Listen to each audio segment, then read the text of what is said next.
사자가 언제나 왕이라고 생각하시나요? 이 장면을 자세히 보세요. 도망치는 왕. 한때 가장 증오했던 하이에나를 발톱알에 짓밟힌 자존심. 오늘날 이것은 단순한 사냥이 아닙니다. 수년간 계획된 피비린내 나는 쿠데타입니다.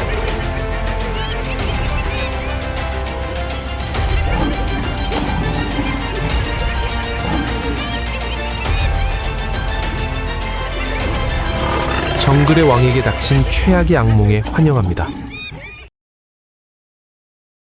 낮의 악몽. 정글의 왕을 사냥하는 하이에나 무리. 태양 아래 불타는 사바나 한가운데 숨김없는 비극이 펼쳐지고 있습니다.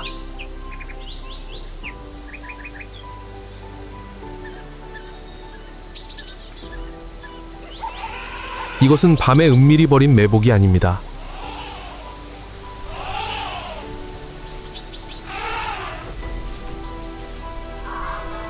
위장술이나 기습 공격도 없었습니다.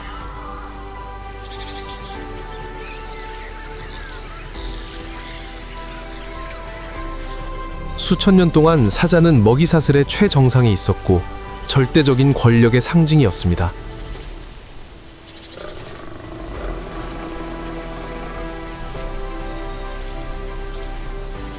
하지만 지금 이 순간 그 상징은 그토록 증오했던 세력의 손에 무너질 위기에 처해 있습니다.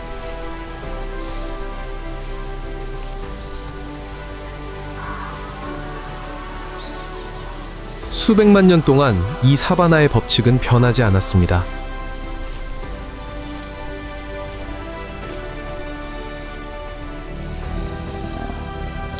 가장 강한 자는 최고의 포식자일 뿐 아니라 질서의 설계자이기도 합니다.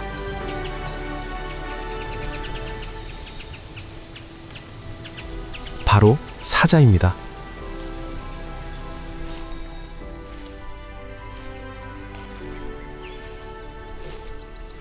사자는 매일 사냥할 필요가 없습니다.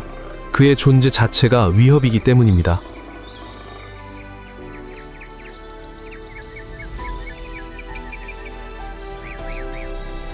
그의 두껍고 검은 갈기는 단순한 장식이 아닙니다. 갑옷이자 훈장과도 같습니다. 테스토스테론, 활력, 그리고 승리의 상징입니다.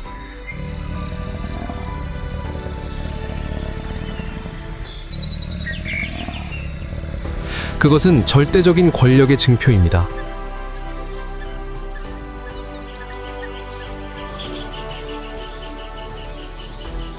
그를 보는 것만으로도 다른 동물들은 고개를 숙이며 경의를 표할 수밖에 없습니다.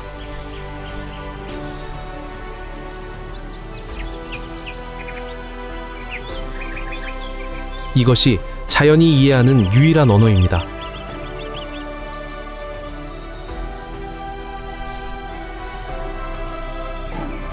사자의 힘은 무자비함에 기반합니다.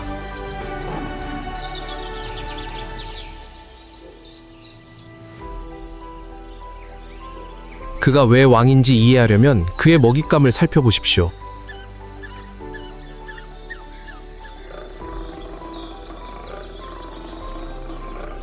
감히 케이프 버팔로에게 정면으로 맞서는 몇 안 되는 동물 중 하나입니다.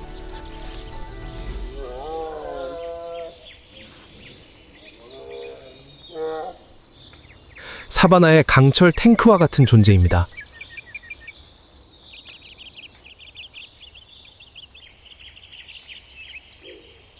단 한 번의 돌진으로도 그의 갈비뼈가 부러질 수 있는 무자비한 싸움입니다.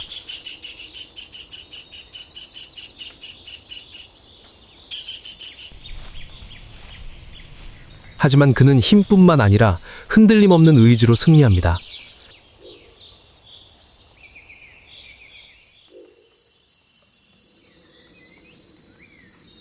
무리에서 그는 유일하게 먼저 먹을 권리가 있는 존재였다.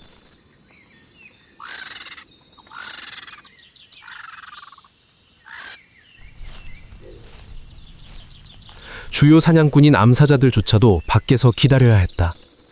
이러한 독점은 단순히 먹이를 얻기 위한 것이 아니었다. 그것은 지위의 확인이자 깨뜨릴 수 없는 철칙이었다.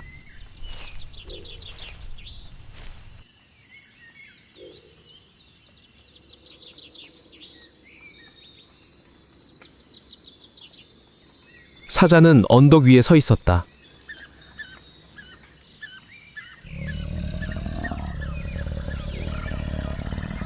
멀리서 암사자들과 새끼 사자들은 평화롭게 쉬고 있었다.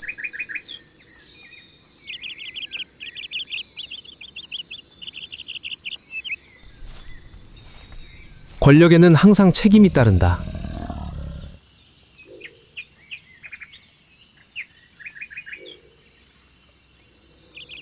그는 왕이었고 동시에 경계를 지키는 방벽이었다.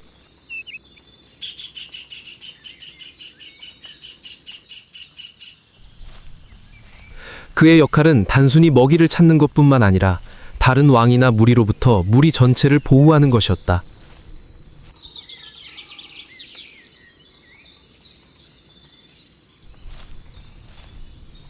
그는 매일 순찰을 돌며 8km에 달하는 풀숲을 뚫고 울부짖는 냄새와 포효로 자신의 영역을 명시했다.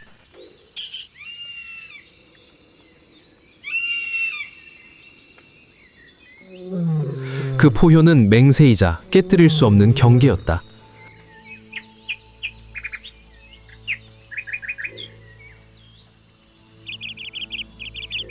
그 포효가 멈추면 질서는 무너질 것이다.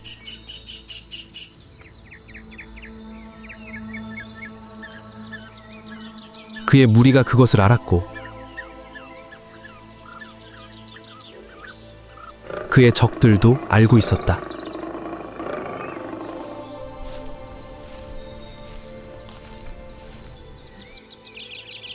절대 타협은 없었다.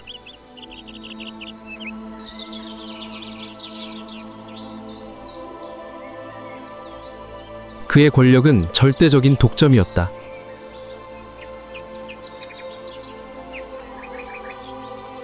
그는 먼저 먹었고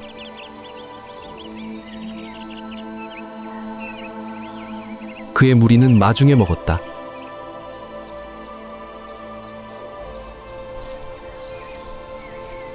그리고 나머지 사바나 동물들은 짖어 지켜볼 수밖에 없었다.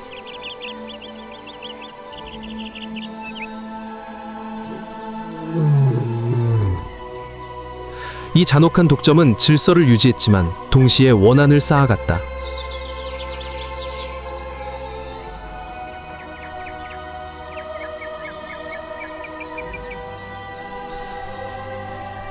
그가 먹이를 차지할 때마다, 영역을 주장하며 포효할 때마다 그는 스스로 파멸의 씨앗을 뿌리고 있었다.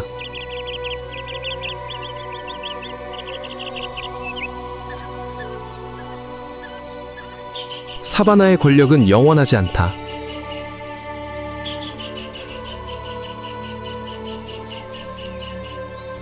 공포가 존재하는 동안에만 존재한다.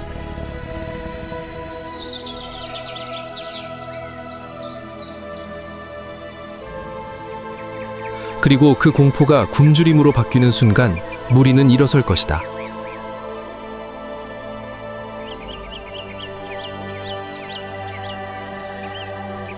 무리들의 세계에서 전쟁은 증오에서 비롯되는 것이 아니다.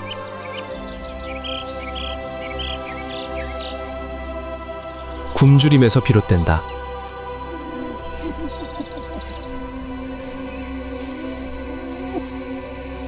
하지만 사자와 하이에나의 갈등은 오늘의 먹이를 둘러싼 싸움보다 훨씬 더 깊다.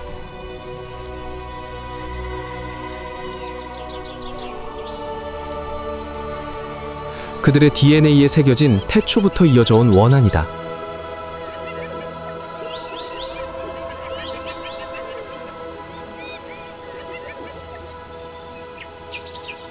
수백만 년 전 그들은 아프리카 먹이사슬의 최상위 자리를 놓고 다퉜다.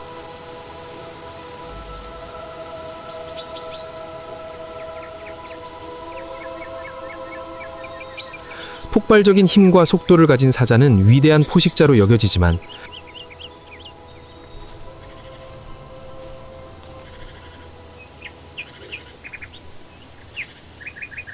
뼈를 부술 수 있는 턱을 가진 하이에나는 흔히 청소 겸 동물로 여겨집니다.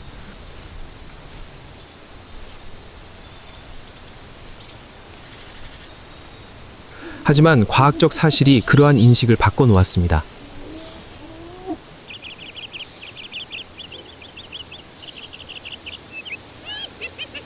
하이에나는 단순한 청소부가 아닙니다.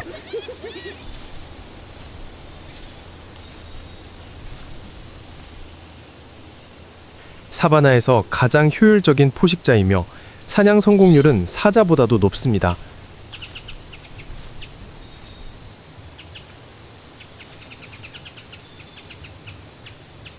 우리 조상들이 한때 사자를 숭배했지만 하이에나의 생존 역사는 그 생각이 틀렸음을 증명합니다.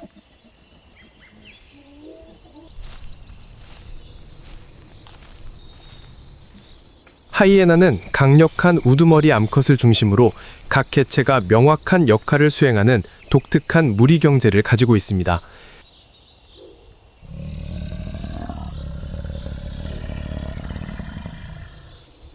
사자가 개체의 절대적인 힘에 의존하는 반면 하이에나는 조직의 힘에 의존합니다.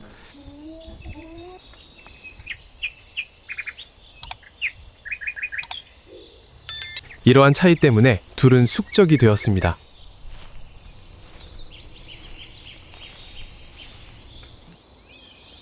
끈질기고 쇠약해진 생존자인 하이에나는 기쁨 대신 쓰라린 감정을 품고 있습니다.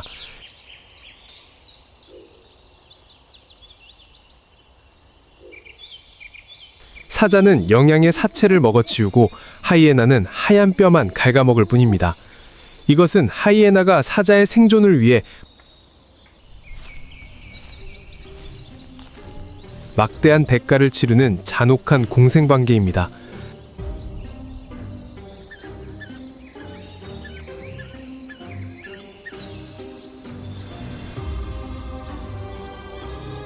하이에나는 끊임없이 위협받고 자신들의 노동의 결실을 빼앗깁니다.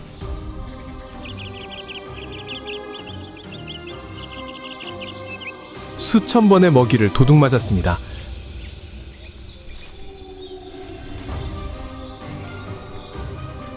이 불만은 단순한 영토 분쟁이 아니었다.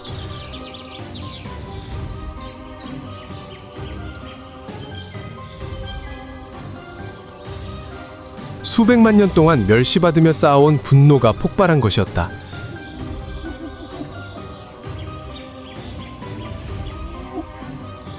그리고 굶주림이 극에 달했을 때 그 분노는 쿠데타의 씨앗으로 변했다.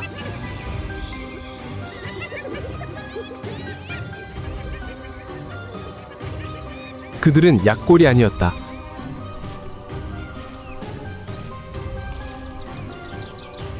그들은 단지 때를 기다리고 있었을 뿐이다.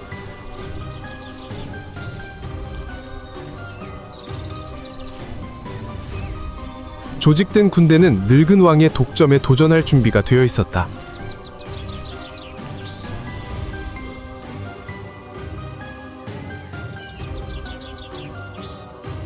하지만 이 싸움은 단순히 먹이를 둘러싼 싸움만이 아니었다. 그것은 피의 저주였다.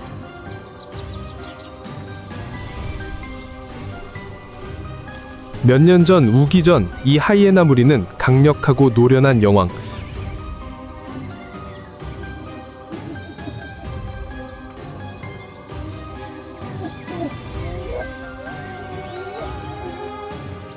두려움을 모르는 알파 암컷을 중심으로 절대적인 권력을 휘둘렀다. 그러다 그가 나타났다.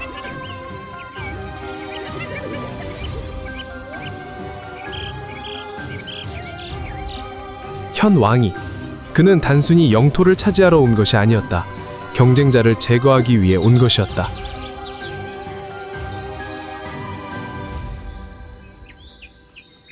폭풍우가 몰아치는 사냥에서 그는 그들의 여왕을 만났다.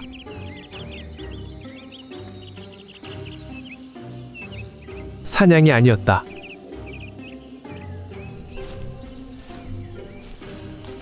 그것은 냉혹한 처형이었다.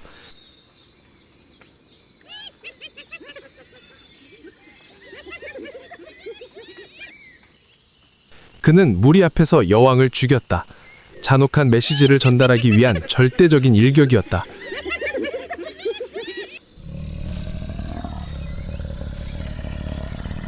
절대 권력은 동등한 상대를 용납하지 않는다.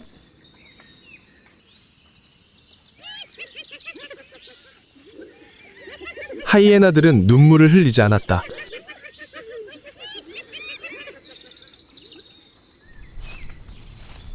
그들은 폭군의 사나운 눈빛과 자신들의 무력함을 목격했다.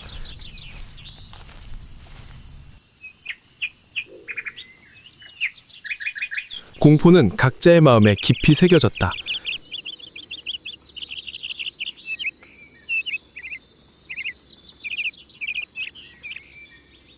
하지만 공포와 함께 굶주림과 상실감에 불타오르는 말없는 복수의 맹세가 싹텄다.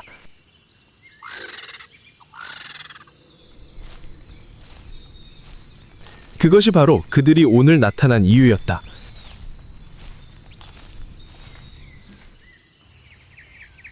이것은 단순한 생존을 위한 싸움이 아니었다.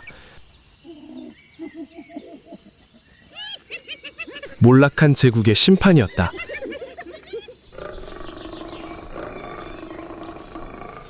피를 흘려야 했다.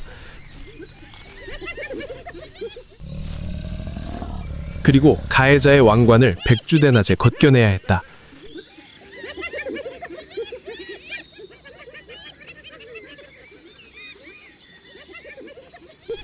복수는 무르익었고 오늘은 심판의 날이었다.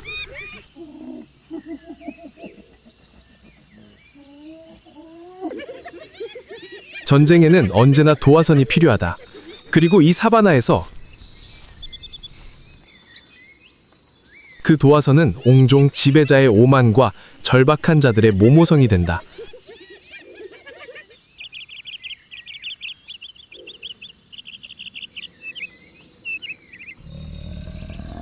사자는 권력의 오만함에 빠져 있었다.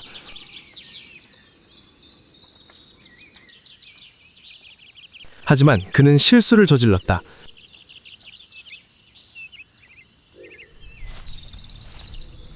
굶주림의 벼랑 끝에 몰린 하이에나 한 마리가 그의 영역으로 감히 발을 들여놓았다.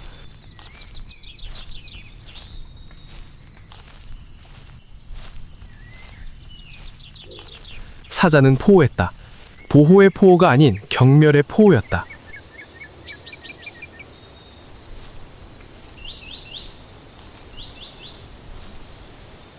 하지만 오늘 그 경멸은 전쟁 선언으로 바뀌었다.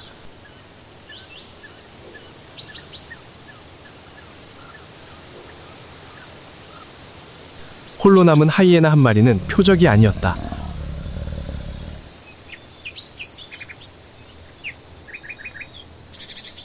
오히려 미끼였다.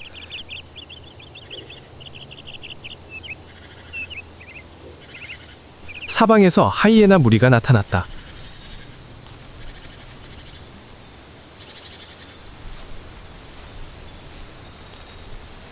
사나운 짐승들은 완벽한 진영을 갖췄다.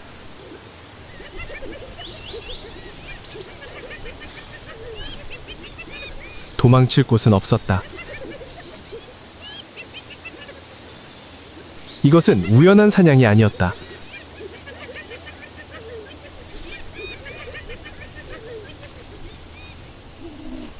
우두머리 암컷 하이에나가 계획한 백낮에 벌어진 거리의 쿠데타였다. 사자는 하이에나 한 마리는 죽일 수 있었지만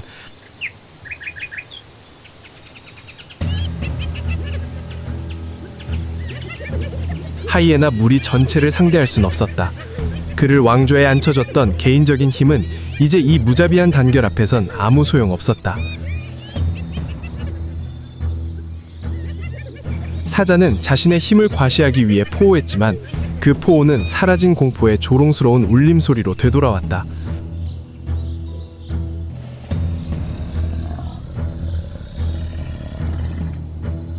하이에나들은 자신들이 사자보다 강하다는 것을 알았다. 사자가 혼자라는 것을 알았다.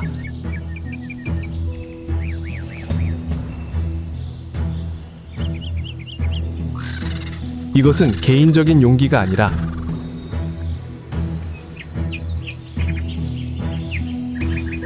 군중 심리의 파워였다.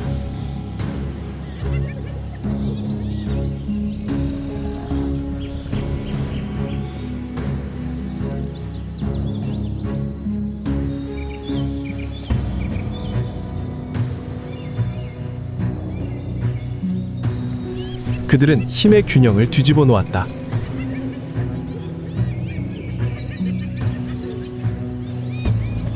증오에 휩싸인 하이에나들은 전투에 뛰어들었다.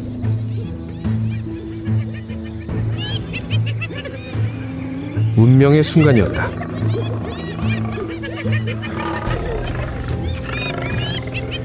사바나 전체가 숨죽였다.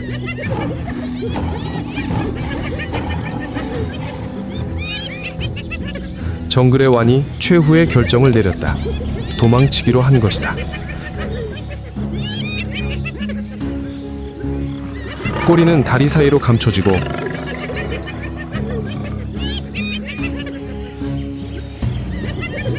절대 권력의 상징은 진흙탕 속으로 끌려 들어갔다.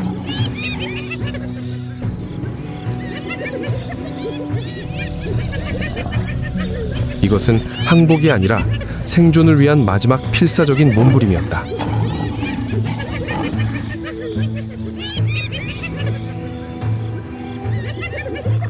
싸움은 더 이상 먹이를 위한 것이 아니라 삶과 궁극적인 존엄성을 위한 것이었다.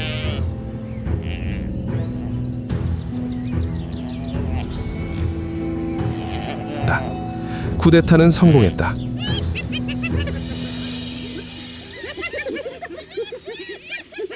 이제 하이에나 무리는 사바라 역사상 가장 굴욕적인 추격전을 시작할 것이다.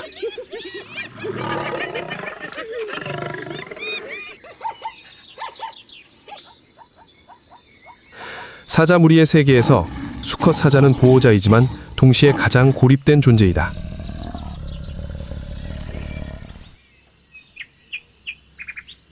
위험이 닥치면 그는 홀로 싸워야 한다.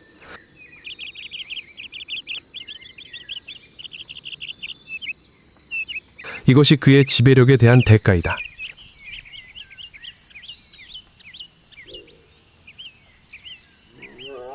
아무도 그를 도와주지 않는다.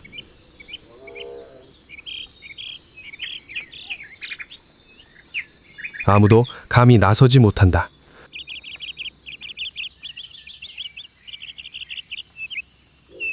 그는 부르짖지만 돌아오는 것은 침묵뿐이다.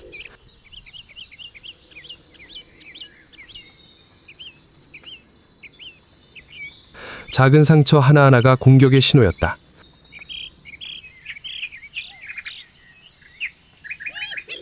하이에나들은 치명적인 일격이 필요하지 않다는 것을 알고 있었다.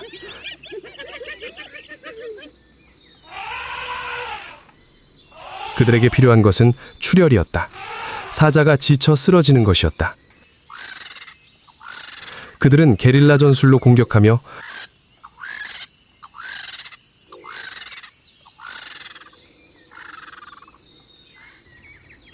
수적 우세라는 비열한 끈질김으로 절대 권력을 서서히 무너뜨렸다.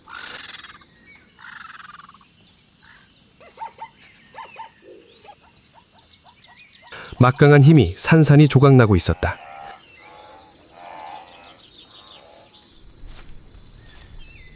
그는 포위망을 벗어났다. 하이에나들은 추격을 멈췄다.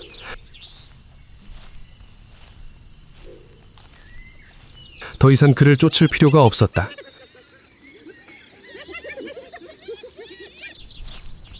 그들에게는 왕을 죽이는 것보다 왕좌에서 몰아내는 것이 더 굴욕적이었다.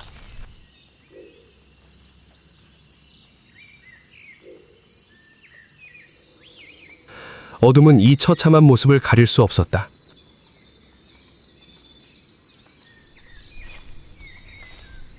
매서운 아프리카의 태양 아래 정글의 왕의 패배는 사바나 전체에 넌나라하게 드러났다.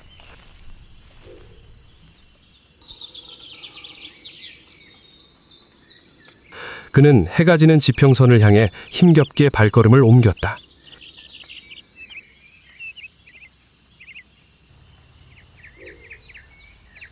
발걸음 하나하나가 고통스러웠다.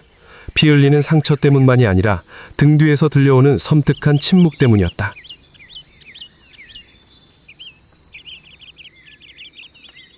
하이에나들은 더 이상 웃지 않았다. 그들은 그가 방금 떠나온 땅을 쑥대밭으로 만들고 있었다.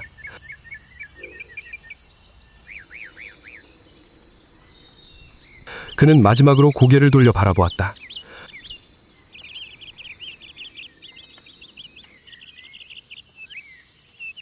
한때 그가 자랑스럽게 포효했던 그 왕국은 이제 다른 누군가의 것이었다.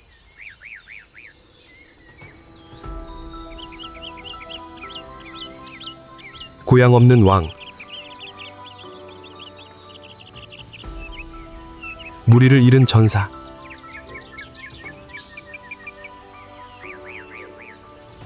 그는 메마른 풀밭 한가운데서 집을 잃었다.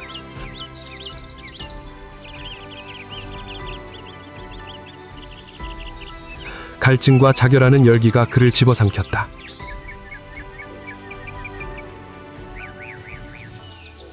하지만 그의 지친 눈빛에는 죽음을 받아들이는 기색이 없었다.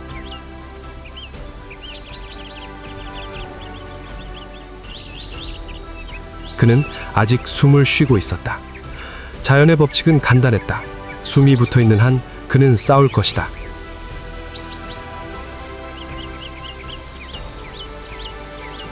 이 고독은 그의 형벌이었지만 동시에 그의 시련이기도 했다.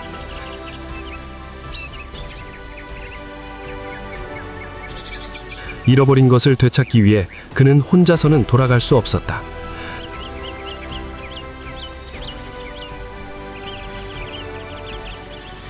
새로운 힘, 대중을 짓밟을 만큼 강력한 새로운 동맹이 필요했다.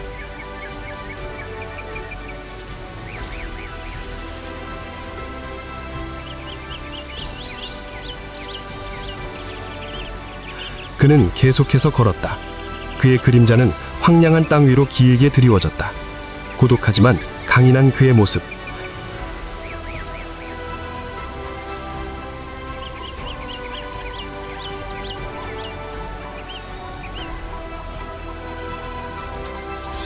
그는 삶을, 두 번째 기회를 찾고 있었다.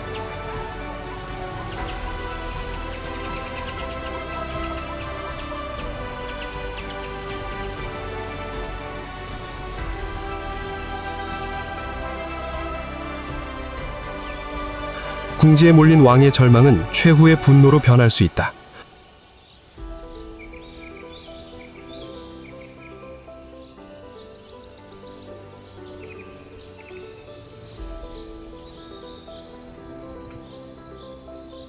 이 쿠데타의 대가는 누가 먼저 치르게 될까?